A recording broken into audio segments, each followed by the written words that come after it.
Good day and good evening sa mga listeners ng aming programa. Pakinggan po natin ang part 3 ng ating story. Matapos ang namagitan sa amin ni Mabel nung linggo, ay naging mas close kami. Madalas niya akong ngitian ng ubod tamis tuwing nagkakasalubong kami. At kung minsan pa nga, pag walang nakakakita ay kinikindatan niya ako. Minsan din siyang napadaan habang kausap ko ang mga barkada kong nakatambay sa tindahan habang bumibili ako ng shampoo. Sinuntok niya ako ng mahina sa braso, sabay sabing, "Pare, musta?" Sabay ngiting makahulugan. Cute sa babae yun, lalo na't kasing ganda ni Mabel ang tumawag ng pare. Gayong isa yung katawagan na malimit lang na lalaki ang gumagamit. Ayos naman, sagot ko. Binuyo ako ng mga kabarkada ko nang makaalis na si Mabel.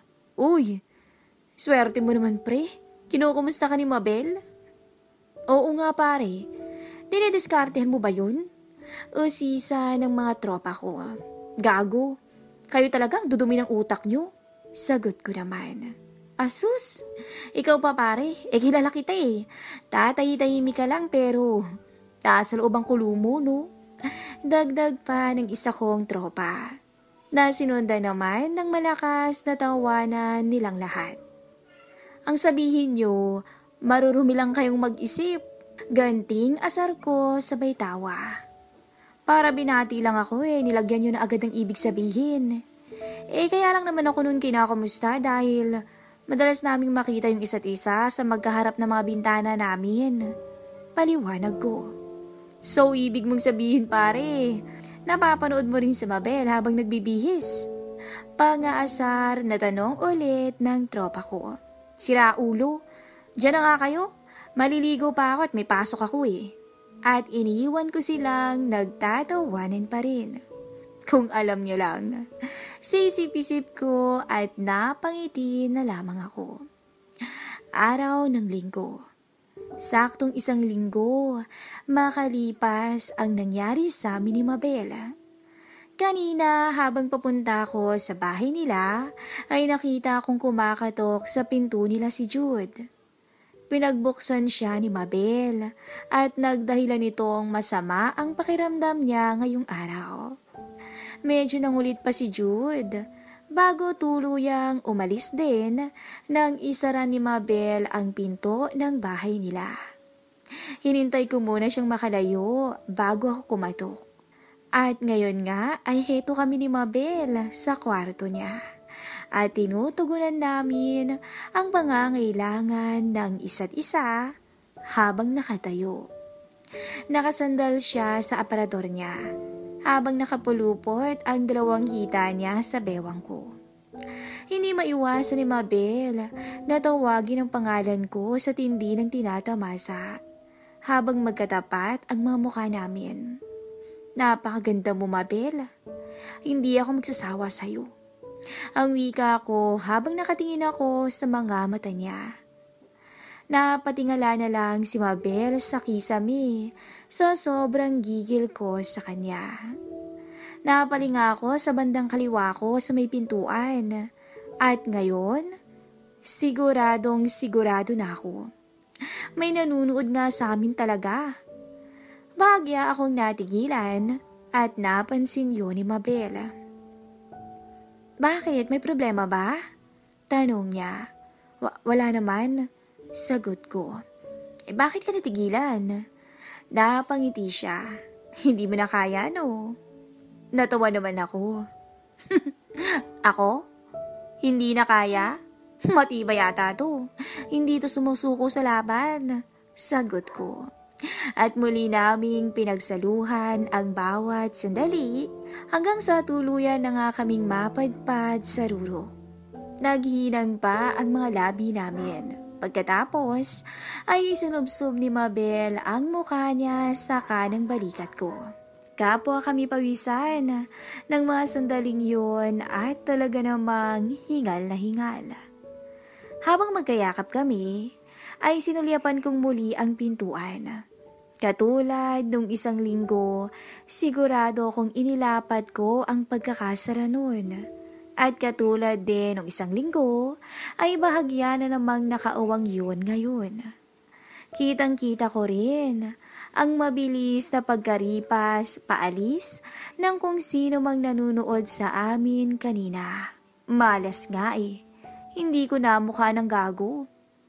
Katulad ulit nung isang linggo, binuhat ko si Mabel at dinala sa higaan upang magpahinga saglit. Parehas kaming magkayakap ng mahigpit. Hindi ko na mahintay yung next Sunday. Uulitin natin to lagi ha, bulong niya. Natawa naman ako sa sinabi niya. Maya-maya'y nagbihis na ako at nagpaalam sa kanya.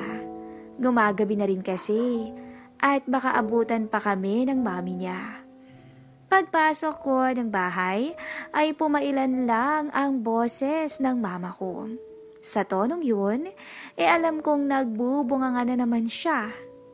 Ma, ano ba yan? Dinig hanggang dun sa hardware sa kanto yung boses niyo ah. Baka ma-high blood na naman kayo niyan. Mahinahong wika ko sa kanya. Ay talaga nga high blood din ako dyan sa lintik na batang yan. Pasigaw na wika niya, sabay turo sa kapatid kong si Paris. Pang-apat sa aming magkakapatid si Paris James o PJ kung tawagin. Pero pag galit ang nanay ko, Paris ang ginagamit niyang tawag. 14 years old at kasalukuyang nasa high school. O bakit Paris? Ano na naman bang nagawa mo? Malumanay kong tanong sa kanya. Wala. Nakayuko naman niyang wika. Wala? At bahagya akong nabingi sa pagsigaw na yon ng nanay ko. Punyeta ka. Kung wala kang ginawa, bakit na naman ako pinapatawag sa eskwelahan niyo, aber? Uminom si mama ng tubig at bumaling sa akin. Yung magaling mong kapatid na yan. Nag-cut na naman ng klase. At alam mo ba kung anong ginawa? Nang bugbog ng kaskwela. At ang nakakairita pa, doon pa siya nag-cut sa klase nung guro niyang ubod ng sungit. Sa lahat ng guro niyan, yung Mrs. Dominguez na yun yung ayaw na ayaw kong kausap eh. Ubod ng tara yung babaeng yun. Mahabang litanya ng nanay ko. Totoo ba yun, Paris? Baling ko sa kapatid ko. Siya naman na una kuya eh. Romesbak lang naman ako. Paliwanag niya. Oy, anong resbak ang sinasabi mo dyan? Sabat na naman ang nanay ko. Ang sabihin mo, parang kulang ang buhay mo pag hindi ka napapaaway. Damuho ka talaga. At bumaling uli siya sa akin. At eto pa, Romela. Kung hindi ba naman talagang walang hiya yung batang yan? Noong Biyernes pa lang sinabi na pala sa kanya na pinapatawag ako sa eskwela ng Lunes ng umaga. Dumaan si Biyernes ng gabi, walang sinabi. Dumaan ng Sabado, hindi pa rin sinabi sa akin. Hinintay pang maglinggo ng gabi, tas ngayon lang sinabi. At uminom ulit siya ng tubig sa baso. Paano ko ngayon nahatiin yung katawan ko, aber? Nakauo na ako kay Kumaring Salvi, nasasamahan ko siya bukas sa City Hall. Dahil mag-aayos siya ng business permit para dun sa negosyong tinatayo nila nung asawang kauuwi lang galing Saudi. Oh, kailangan namang humindi ako dun. Minsan lang humingi ng pabor yung tao. Mag-alta presyon talaga ako sa batang to. Dagdag pa ulit ng nanay ko. Bigla akong naalalang wala pala akong pasok sa trabaho bukas. Siya. Ako nang pupunta sa school. Presinta ko. Ikaw? Di ba may pasok ka bukas ng gabi? Baka wala ka namang maitulong yan at papuyat ka. Paalala ni mama. Naalala ko po kasing wala pala akong work bukas. Schedule maintenance ng building namin. Kaya walang pasok lahat empleyado. Paliwanag ko. Bagyang kumalma si mama. Sigurado ka okay lang sa'yo? Super sungit ng Mrs. Dominguez. Babala pa niya, sabay sabing, palibase asawa ng prinsipal eh. Okay lang yun ma, dadaanin ko sa karisma. At natawa siya sa sinabi ko. Akyat na po muna ako sa kwarto. Paalam ko at iniwan ko na sila. Kinabukasan, alas 8 ng umaga pa lang kumakatok na ako sa faculty office ng English department sa 3rd floor ng eskwelahan.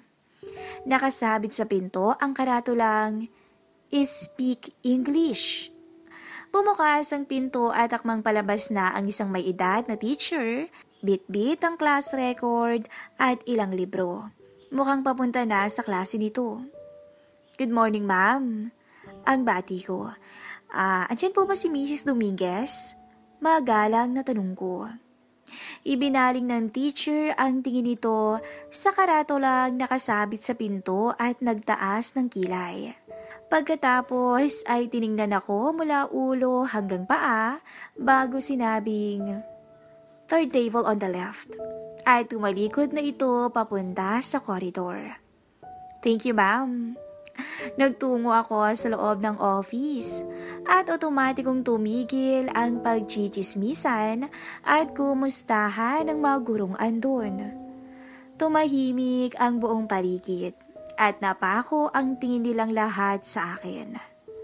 Sinundan ako ng mga mata nila hanggang sa narating ko ang third table on the left.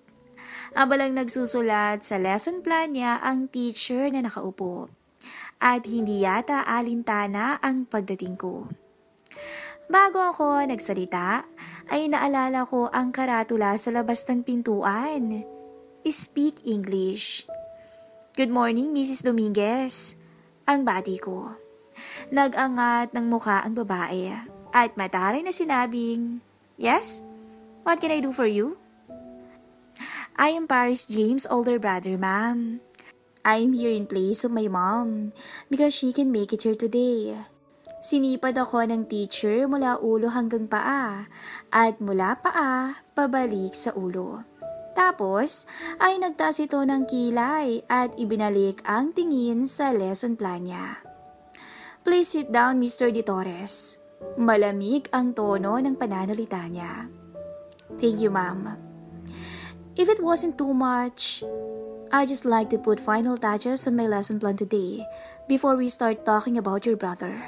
Wika niya na hindi inaalis ang tingin sa ginagawa. Hindi na nga niya pinatapos ang sinasabi ko eh. "Yes, please. Take your time." Medyo asar na ding sagot ko. Tinampunan niya ako ng isang mataray na tingin at saka ibinalik ang atensyon sa ginagawa. Inikot ko ang paningin sa kabuuan ng office. At natawa ko nang makitang hanggang ngayon natahimik pa rin ang daldalan ng ibang mga guro kanina. Aircon ang kwarto at may 2 pang stand fan at 2 ceiling fan. Naisip ko, presko na sa office nila bakit ang iinit pa rin ang ulo nila sa mga estudyante nila? Maya-maya ay sinara na ni Mrs. Dominguez ang lesson plan. Itinabi yon sa gilid ng table niya at tumayo. "Please follow me, Mr. De Torres." Mariing sabi niya. Otomatikong napatayo naman ako sa kinauupuan ko at napasunod sa kanya. Kasunod ko naman ang tingin pa rin ng mga naiwang faculty members. As per discretion purposes, banggit niya nang makalabas kami ng office. "We're not gonna talk there in the faculty office. We'll do it in the principal office where there will be no other person. Oh, and by the way, I am the wife of the principal of this school." Mapagmalaking wika niya. "I am aware of that, ma'am." Sagot ko naman. Good. Nakasalubong namin ang isang grupo ng mga estudyante habang pababa ng hagdan at sabay-sabay nilang binati ng good morning si Mrs. Dominguez. "Good morning. Now go back to your classes or at least do something productive in the library." Mataray na sagot niya.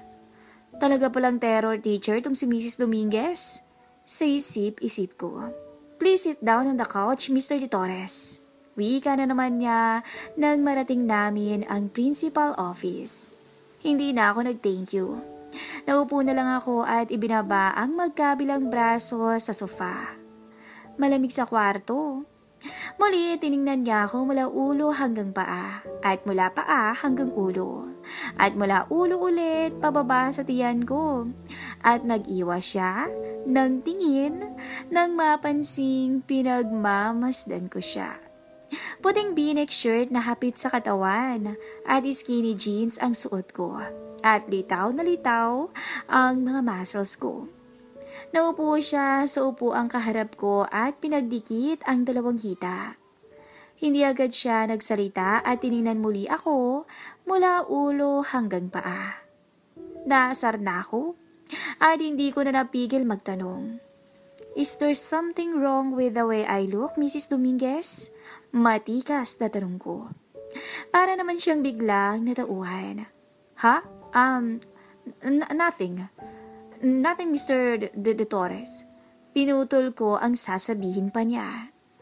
My name's Romel, ma'am. At tinignan ko siya ng diretso sa mata. Alright then. So, with regards to your brother, putol-putol na sabi niya. Tumigil siya sa pagsasalita at tinanggal sa pagkakatali ang buhok niya. Inilugay niya yun at winagwag na para bang yung ginagawa ng mga babae sa shampoo commercial. Nagulat ako. Maganda pala si Mrs. Dominguez. Sa tansya ko'y nasa 35 anyos na to, pero mukhang dalagang 25 anyos pa lang kung titingnan mo. Hinawi niya ang buhok bago muling nagsalita. As I was saying, your brother is becoming an irresponsible individual. He cuts classes. He doesn't participate much in class discussion. He doesn't do homework sometimes. And he is a school bully. Paliwanag niya. I'm very sorry to hear that, ma'am. I'll tell my mom about this as soon as I get home. Yeah. But I already talked to your mom, Romel, about this. And I told her about your brother's performance at the school. But it seems to just worsen over time. Paliwanag niya. You were saying, maybe your mom is not doing her part. Pag-akusa niya. Bagyang uminit ang ulo ko. Excuse me? My brother might be responsible. But that doesn't mean that my mom is also irresponsible. We were raised and taught to be responsible children at home. And my mother is a hands-on to us. So don't you dare imply that I have an irresponsible mom. Medyo mataas na ang boses ko. Mr. De Torres, that's not what I mean. Then what do you mean? Pasigaw na wika ko. I mean, maybe Paris doesn't feel valued at home kaya ganun yung bata. Maybe he doesn't feel love. Katwiran niya. I love my brother or any of my brothers. And I make it a point to show it to them every day when I have a chance. My mom loves us unconditionally. Every single one of us. So what you're trying to say is just pointless. Pasigaw na wika ko. Uminit na talaga ang tuktok ko. Umikot ang tingin ko sa kwarto at nakita ko ang wedding picture nila ni Mr. Dominguez sa principal table. May edad na pala ang principal. Tansya ko yung mga nasa 45 na. Mr. De Torres, let's be civilized here. My point is, nothing. You have no point. You say it's about lack of love. I think the only person in this room that is lack of love is you. Kaya siguro ganyan ho kayo, mami. Kaya laging mainit yung ulo nyo. Because you ain't getting the love you need. Oh, I see. Siguro hindi ginagawa ng asawa nyo ang responsibilidad niya sa'yo bilang asawa niya. Mapang-uyam na wika ko. Tumayo ako at tumayo din siya at lumapit sa akin at dinuro-duro ako. Don't you dare talk about my husband like that. Pasigaw na sugod niya sa akin. Oh, why not? Because I'm right?